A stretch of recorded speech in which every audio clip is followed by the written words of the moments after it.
വാർത്തകൾ ആദ്യമേ അറിയാൻ പ്രൈം ന്യൂസ് മലയാളം സബ്സ്ക്രൈബ് ചെയ്യൂ.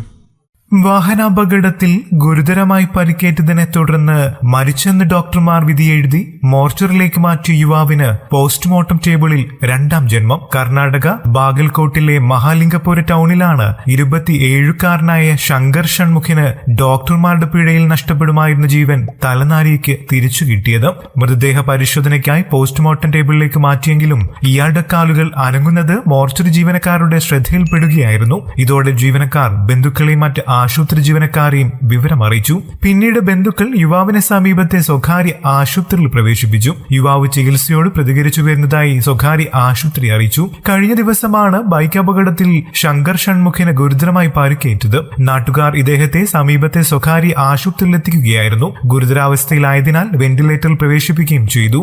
എന്നാൽ രക്ഷപ്പെടാനുള്ള സാധ്യതയില്ലാത്തതിനാൽ യുവാവിനെ മണിക്കൂറുകൾക്ക് ശേഷം വെന്റിലേറ്ററിൽ നിന്ന് മാറ്റി. ഇതോടെ ബന്ധുക്കൾ യുവാവിനെ മഹാലിംഗപുരത്തെ സർക്കാർ ആശുപത്രിയിൽ എത്തിച്ചു. ഡ്യൂട്ടി ഡോക്ടർ പരിശോധിച്ചതിനു ശേഷം യുവാവ് മരിച്ചെന്ന് ബന്ധുക്കളെ അറിയിച്ചു. തുടർന്ന് മൃതദേഹ പരിശോധനയ്ക്കായി മോർച്ചറിലേക്ക് മാറ്റി. അപ്പോഴാണ് യുവാവിന്റെ ശരീരം ചലിക്കുന്നത് പത്തോളജിസ്റ്റിന്റെ ശ്രദ്ധയിൽപ്പെട്ടതെന്ന് ബന്ധുക്കൾ മാധ്യമങ്ങളോട് പറഞ്ഞു. സംഭവത്തിൽ അന്വേഷണം നടന്നുവരികയാണെന്നും കുറ്റക്കാർക്കെതിരെ കർശന നടപടി സ്വീകരിക്കുമെന്നും taluk medical officer doctor GS ഗലഗാലി അറിയിച്ചു. അതേസമയം കുടുംബം ഇതുവരെ ഔദ്യോഗികമായി പരാതി നൽകിയിട്ടില്ലെന്ന് ഉദ്യോഗസ്ഥർ പറഞ്ഞു. കൂടുതൽ വാർത്തകൾക്കും വിശേഷങ്ങൾക്കുമായി ഈ ചാനൽ സബ്സ്ക്രൈബ് ചെയ്യാൻ മറക്കല്ലേ. നന്ദി.